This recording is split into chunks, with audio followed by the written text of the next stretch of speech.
Alrighty, guys, welcome back to the G-Man Show. Today, we're going to talk about a bit of a tough topic. There are a lot of people out there at the moment probably dealing with this or are feeling like the axe is about to drop on their job. We're going to talk about layoffs, redundancies, whatever you want to call it. So we've got a few clips here of people talking about their redundancy experiences and also them live getting the sack. I don't know why you'd tape it, but it does make for interesting watching.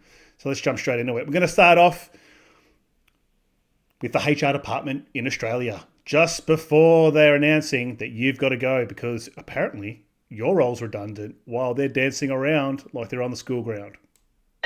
Gen Z boss and a mini, Gen Z boss and a mini, itty bitty titties and a bob, itty bitty titties and a bob, 5'3" and an attitude, 5'3" and an attitude, secret product in the trench, secret product in the trench, new friend green and a sneaky link, new friend green and a sneaky link, fake dead hands in a hoop, fake dead hands in a hoop, Gen Z boss. Alrighty, guys. There's not much you can say about that. I'm not sure if it's the HR department or not. But this is what's going on out there. It's hilarious. You would think that people having jobs that carry on like this on TikTok would probably be the ones to be made redundant. It's interesting world we're living in. Hi, everyone. Hi, Carson. Hello. Tori is on the call. She's from our HR company. Hello. Hey, everybody. So thank you for taking the time to meet with us today.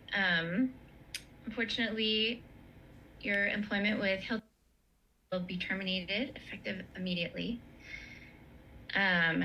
through the end of the month. And Tori is available to help with any questions or processes moving forward. Can I ask why I'm being let go today? Yes, we had the 90-day period, and in the end, we were just thinking it wasn't a great fit. That's hilarious. This is probably the worst way that these companies could do it because being completely unprepared. At the end of the day, if you get pulled into one of these calls, you'll see more of them.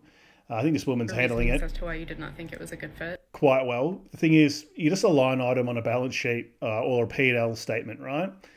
And when things slow down, they're just going to chop you. It's got nothing to do with your performance. It's got nothing to do with the way you might have conducted yourself in the place a lot of the times. Because if you get a genuine redundancy, they have to literally make that role not exist anymore and they're going to pay you out. So if you were someone who was not performing, they would have found other ways to get rid of you so they don't have to pay you out. Companies can be very underhanded like that. I've been through this before. I've been in this exact situation, being called into exact same meeting like this. And I can tell you now, I asked the exact same question and you get nothing. They won't tell you anything. It's just that they're no longer needed. The market is dried up and therefore there's no further requirement for your job. It's a pretty hard thing to take at the time. I can tell you that much. So people say, you'll be right, pick yourself up. It's very easy to say when you're the one who hasn't been sacked, or not sacked, but made redundant. It's effectively a sacking with a payout. On short notice when you may not have been expecting it, and you might have a lot of debts, commitments, you might have, your kids, maybe you got a wife at home that doesn't work, whatever it may be, a family to look after, and now you're wondering, scrambling and panicking how you can actually keep the lights on, so to speak.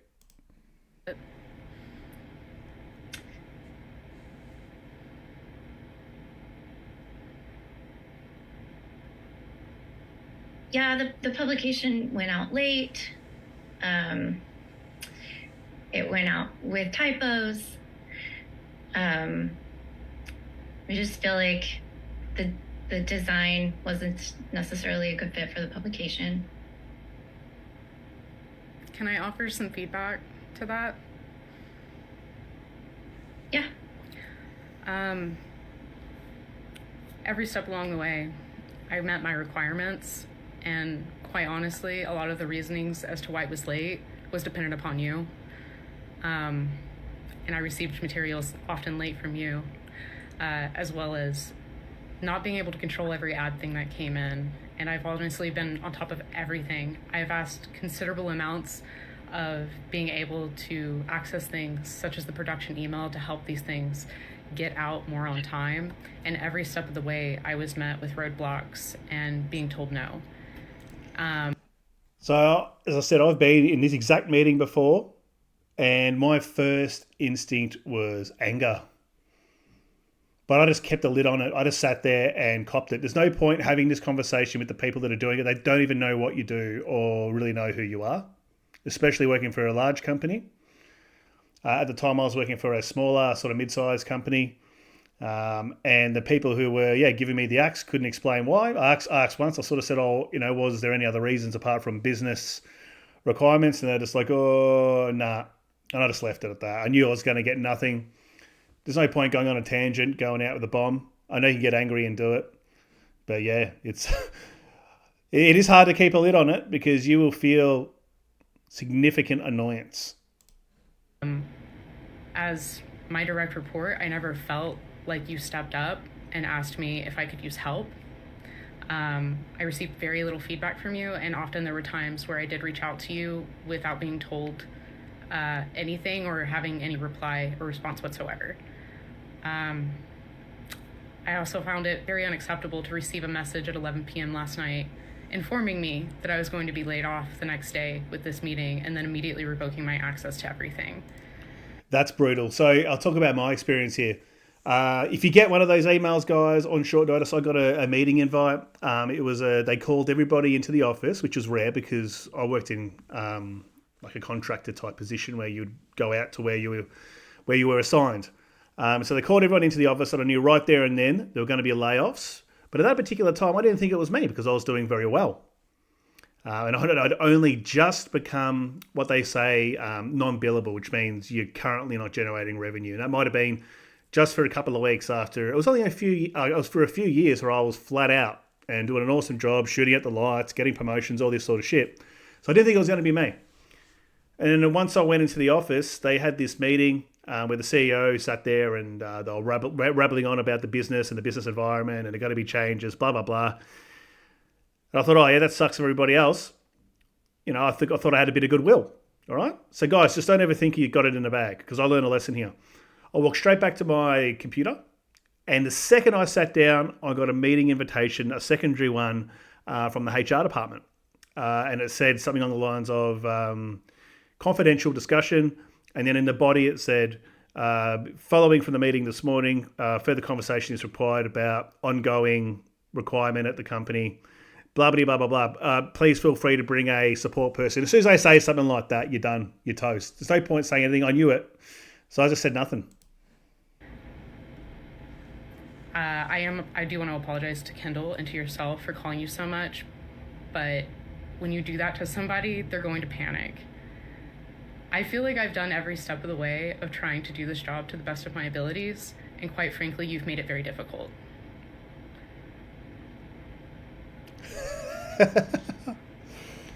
Thank you for the feedback. Can I ask when this decision was made?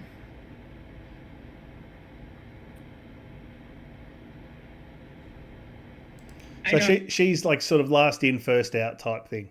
She's been there for 69 days. So what's that? 2.5 months. I was at the place for years.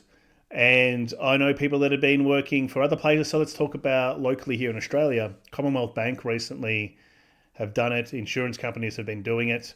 It's pretty widespread, especially like if you're in a consulting and accounting type places. They've been cutting a lot of heads as well.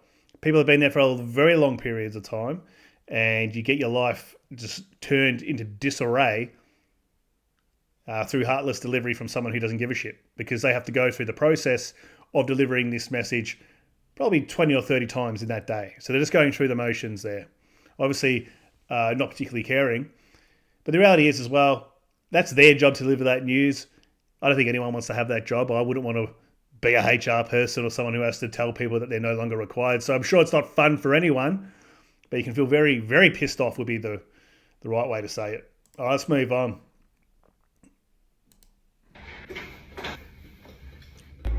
I'm actually just... Don't know why you'd tape yourself, once again, getting that news and then breaking down into tears in the bathroom. in shock right now. I just got made redundant. The day before I fly to Australia to see my sister get married. I'm just so shocked. And like, it just sucks. You know what's so funny is I was watching a TikTok of someone saying that they'd just been made redundant yesterday, and like thinking, oh, that must really suck. Oh, it does. It really sucks. It really sucks, but everything happens for a reason, and I guess we gotta figure out what that reason is. Anyway, let's go. Yeah, the reason was they didn't want to pay you anymore. That's it. So people can say, oh, you know, yeah, and it does happen. People bounce back very quickly. It depends on the job market, though. I know of people who've been out of work for over 6 months, and very qualified people are really struggling, like really bad mental health, because there's not much hope. And I'm talking about in Victoria, with highly educated people can't get a job. The reason why it happens, this is the only reason, you're a number. That's it.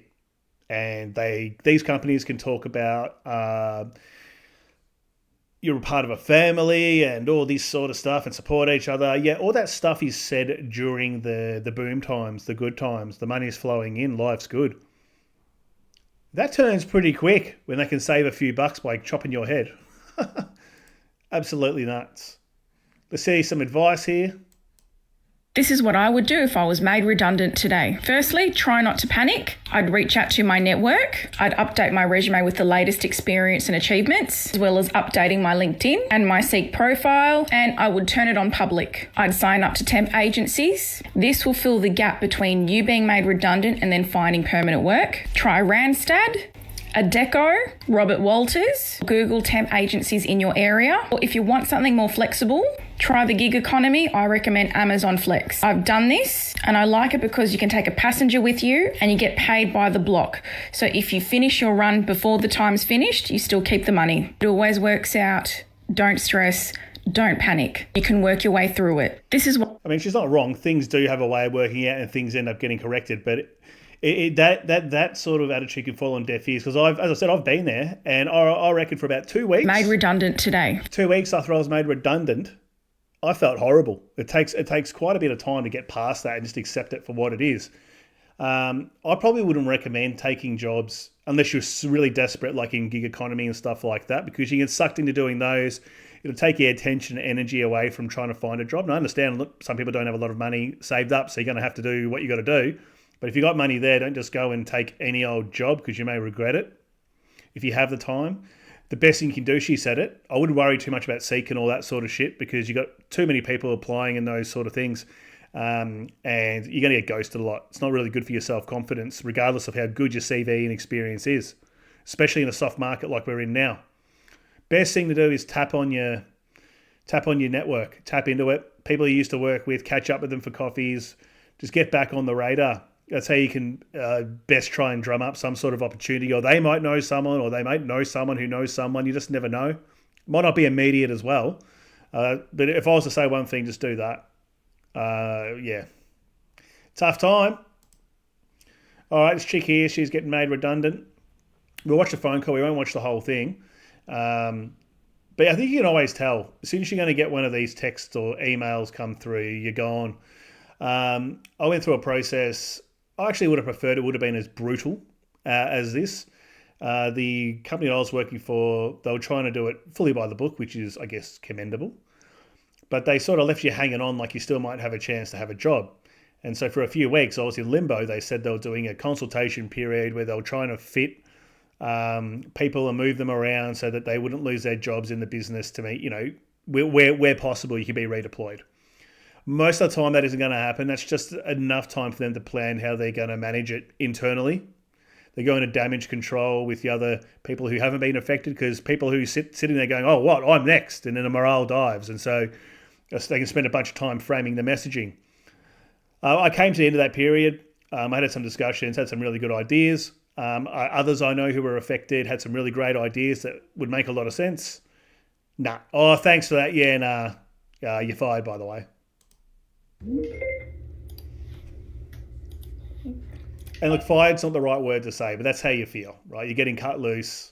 You're not being fired. Your role is being made redundant, but you can beat yourself up about it and feel that way. Hey, Simon, how are you? I'm good. How are you doing? Hey, thanks for making time on short notice. I'm sure my invite was rattling and not awesome, and you do not have to turn your camera on if you don't want to. I have a couple of notes to share with you, but I'll be glad to get those notes to make sure I cover things. But I will also follow up with an email, so you don't have to retain everything I'm gonna say. I made the difficult decision to restructure the XD org, and as a result, reduce the size of the org. And unfortunately, you're impacted by this change. So your last working day is today, but the good news is you'll be paid through February 2nd. Those are the most important pieces of information.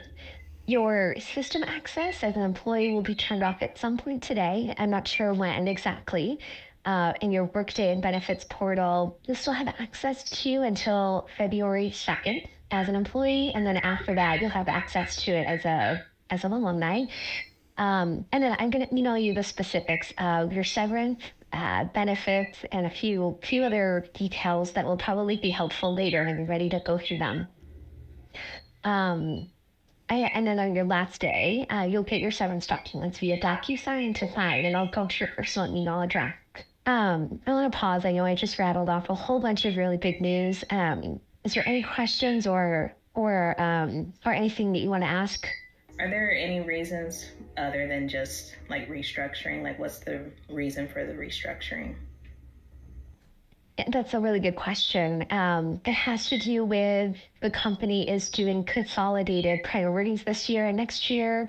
They are looking to, so the org, it has nothing to do with performance. It has nothing to do with location and everything to do with the company wanting to do less in tech and take on less priorities. And as a result, the team is being reduced for that to support that.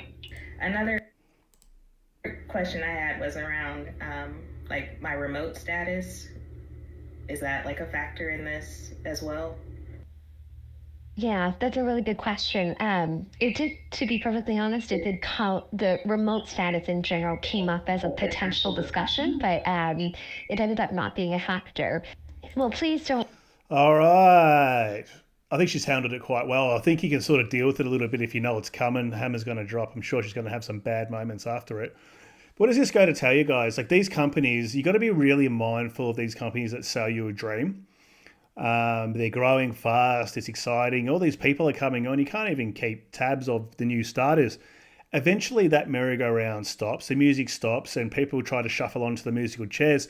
And unfortunately, some people are going to be left standing through no fault of their own, and you're gone. She couldn't really explain it. It was prioritizing, blah, blah, blah. It's just cost cutting. That's all it is. So, guys, that's why I always say very rarely does it really, in 2025, especially, pay off to stay somewhere long term. As I said, I've known people who've worked places for over 20 years and got laid off. One person in the round that I was in, they were there for over 20 years. Absolutely devastated though, like heartbroken. Heartbroken. I was a bit like, oh, okay, I'll just take my payout and try and work it out because there's no point fighting back or asking questions. Decisions are made. It doesn't matter what you say in these meetings, just cop it on the chin. As hard as it is to do. So last night at like 10 o'clock, I got a calendar invite from the COO of my company with just me, Yeah, you're the gone. CEO, and him copied on it. So a 3-person meeting. I have no idea what this is about. My first suspicion is that I'm getting fired. I don't know, but I haven't had any warnings before about my performance or anything. So it's just really odd to get a calendar invite out of the blue from the CEO and COO for the following morning. I'm about to join this Zoom meeting and I'm going to film joining. And it's only 15 minutes long. Hello. Hey, Grace. Hi. I don't know why you would tape it once again. If you would have seen my face when I had this news dropped on me, I would have said 1,000 words. I definitely would have wanted to be filmed doing it. How are you guys?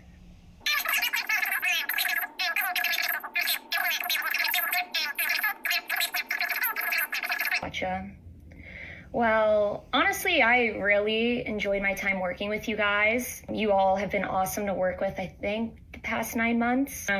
Yeah, just overall really grateful for this experience and wish you guys the best. I think that was a really good way of handling it, because depending on what industry you're in, you might get pissed off and say, go and get effed or whatever it is, get stuffed, I don't care. But you might need references and people will hear about it. You don't want to become a story. So I just went out gracefully. I went out on my shield, so to speak, and got references. It's a very emotional thing, though. I was very angry. I was very, very angry about the whole thing. I know how it feels. I've been there, so I'm not giving you anecdotal advice based on nothing. And I'm someone who prides themselves on being really good at what they do and all that sort of stuff. And when you get made redundant, you start questioning your self-worth. Aren't you good enough? No one wanted you, blah, blah, blah. It really isn't. It's just a numbers exercise, as hard as that is to really understand. So this guy's going to show his moment of heartbreak. Watch as I realize I'm getting laid off from Microsoft after 22 years.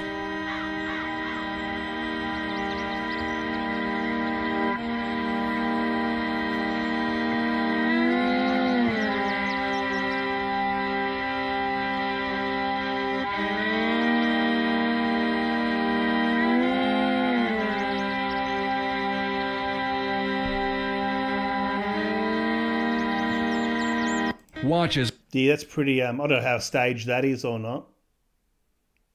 But I think this goes to show that moving around sort of every 3 to 5 years is probably the new best thing now. I'm getting laid off from Microsoft. I've lost all faith in the corporate world. When I was younger, I really bought into it. Like, yeah, you're part of it and you're doing this big and, you're doing this big important job and what you do matters and you're going to give everything you got. You're going to work your guts out and work late and work overnight. So I used to do all that stuff. And I loved it. I actually wore it as a Medal of Honor, especially in my 20s. You get used up, you get nothing out of it a lot of the time. Some people do well. It depends where you work and the opportunities that are there. Some people do benefit from doing that, but most people don't. You end up burning yourself out at both ends. And in this guy's case, getting sacked, all right, getting let go. The word sacked isn't the right word to use, but it's just me being...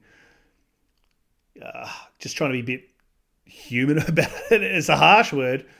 Redundant has a sting to it as well. Like, think about what redundant means. You're obsolete. You no longer matter. So it's very tough. This guy's talking about Microsoft. This is a new video. Some of the other ones were a year or two old. This one is very recent posting, and Microsoft actually just sacked, or they're going to sack another few thousand people. So it's happening, especially in the technology related fields. During COVID, there was just unprecedented growth. It was an employee market. You could have several offers. You had recruiters trying to get you on the hook. I had all that. Then it turns. And it turns around the other way. And a lot of these people get let go because these companies overpaid to get the talent. And they've decided they don't need it anymore. So it's a gravy train while it lasts. Everything that goes up must come down. Let's watch this one. Watch the next two, and we'll probably call it there, guys. So I think I'm being laid off from my job today. If you couldn't tell by my appearance, I have been crying all morning. I haven't even had my meeting yet, but I got a calendar meeting today from someone I've never spoken to at the company, and a bunch of other people did too. So I am recording this because I feel like a lot of people can probably find comfort in knowing they're not alone. So we will see. Maybe it'll be something positive. Maybe I'm not getting laid off, but I am shaking. It is a huge cope. Once again, your mind starts questioning, maybe it's of something else, or maybe they're talking about other layoffs just to give you the word up to manage morale. If you get one of these things and your stomach drops or twists, that's your body telling you, prepare yourself for some bad news. As the impact your position today is going to be your last day. I've loved my time here and I'm very thankful for it, so I appreciate it.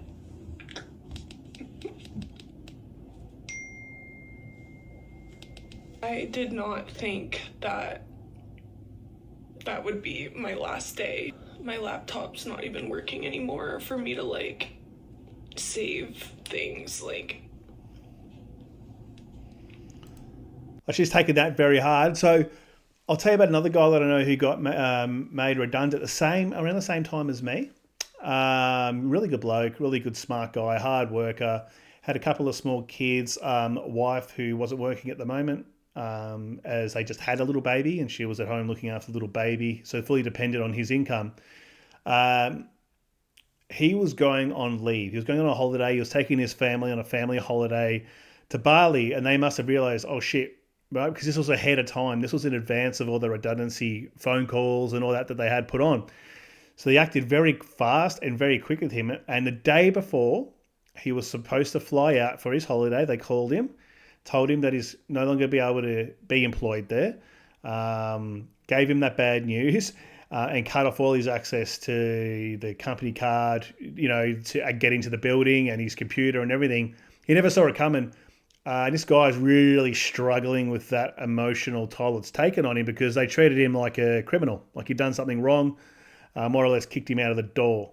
And yes, you got a payout and all of that, but nothing really prepares you for a shock like that, especially when you got dependents.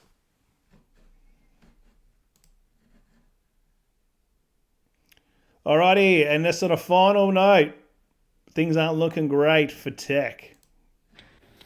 Guys, it is brutal out there. Do not quit your day jobs in June. I don't care what's going on, how rough it is, how stressful that job is for you. Unless you have something lined up, do not bounce. Right here, I'm going to post them on the screen. Here are a list of companies, major companies that have announced for June that they intend on doing layoffs. It is not going to get any better anytime soon. I understand you may hate your job, but unless it is a mentally damaging position where it is so toxic that you are just going to harm yourself or it's going to degrade your quality of life, stay in your job. The phrase "do not quit your day job" has taken on a completely new meaning in this job market. Couldn't agree with this guy anymore, especially these videos. I couldn't find many Australian ones, so it was difficult for me to source them. But I'm going to speak from a Victorian perspective.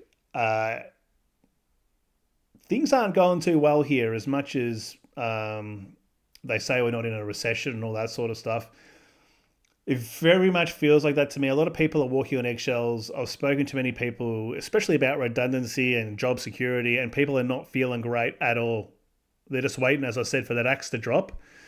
And it's not a great way to be living life.